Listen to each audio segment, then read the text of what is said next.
More than half of Democrats, 52%, say they would cut and run if America were invaded.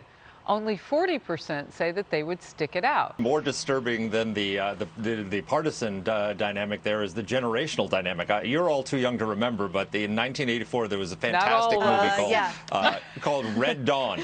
Red Dawn. Exactly. It was a story of a Soviet invasion of America, and these high school kids, led by Patrick Swayze and Charlie Sheen, form an insurgency to beat the Russians. Well, the Wolverines are no more. That poll shows that every generation except Gen X and millennials would stay and fight. 52% of those over 65 would stay and fight. God bless the silent generation and the boomers. Fox News is upset Democrats and young people won't stay and fight if the United States was ever invaded. They're talking about a new Quinnipiac poll that showed 68% of Republicans would stay and fight if the U.S. was invaded, while 52% of Democrats would leave. By age, 48% of 18 to 34-year-olds also said they would leave, whereas 66% of 50 to 64-year-olds said they would stay and fight. 52% of respondents over 65 also said they would stay and fight.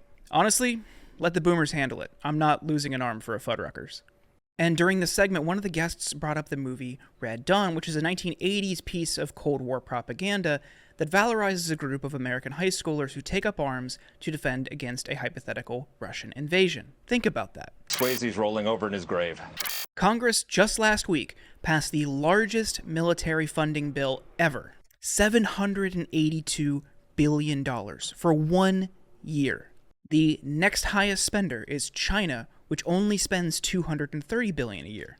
To put this into perspective, the United States spends more on its military than the next 9 countries combined.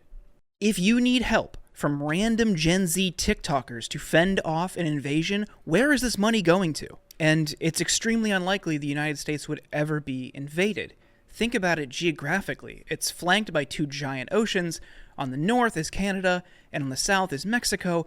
The United States has relatively friendly relations with both of those countries. So we're not going to be invaded by a neighbor. That would be a Ukraine-style invasion. So it really makes you think, why are they even talking about this to begin with? It's really just to keep people paranoid and in a constant state of fear, which is Fox's specialty.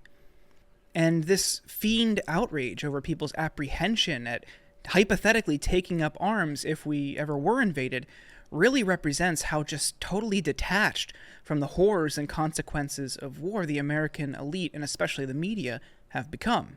They ultimately know they wouldn't be the ones sent to fight. And in this clip, one of the guests explicitly says that. I'm not going to be the one going to fight.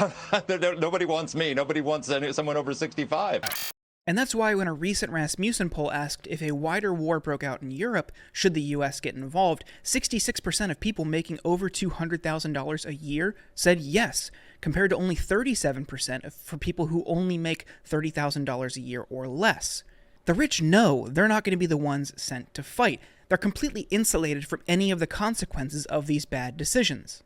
The privileged know they won't be the ones in harm's way, in part because they have the means to avoid it. When Russia was on Ukraine's doorstep and about to invade, the wealthy in Ukraine were caught leaving the country on private jets.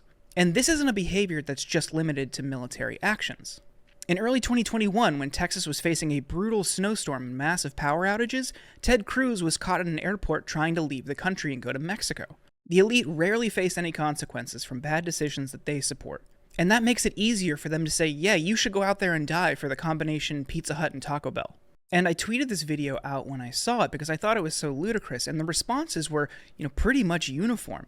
There were a ton of young people asking, why should I die for this country? Why should I go out and lose a leg for Dave & Buster's? Why should I have to go out and risk my life for Fazoli's? And it underscores just people's detachment from war. People who have covered it, people who have been embedded with the military in foreign war zones will tell you the horrors of war is something like they can never describe, and they wish they didn't know that. It's why you see combat veterans experiencing PTSD at twice the rate that the average American does. What you see in film, TV, video games, and the news is a totally sanitized experience. You don't fully understand just how depraved war is. It reflects the worst aspects of human behavior. And that shows that people, especially in younger generations, don't buy into this American exceptionalist myth. The system is not working for them. It might be working for elite talking heads and the wealthy. But to the average working class person, especially in younger generations, it's not. This is a system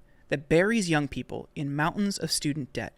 It leaves their wages frozen for years while the price of goods continue to increase. They're forced to navigate a burdensome healthcare system that is increasingly unaffordable. Their air and water is getting more and more polluted, and their good faith concerns about all of these issues are mocked and dismissed by the elite in this country. So why should they fight? If you want to continue to ignore these things that are affecting younger generations, don't be surprised when they aren't going to buy into your myth of America.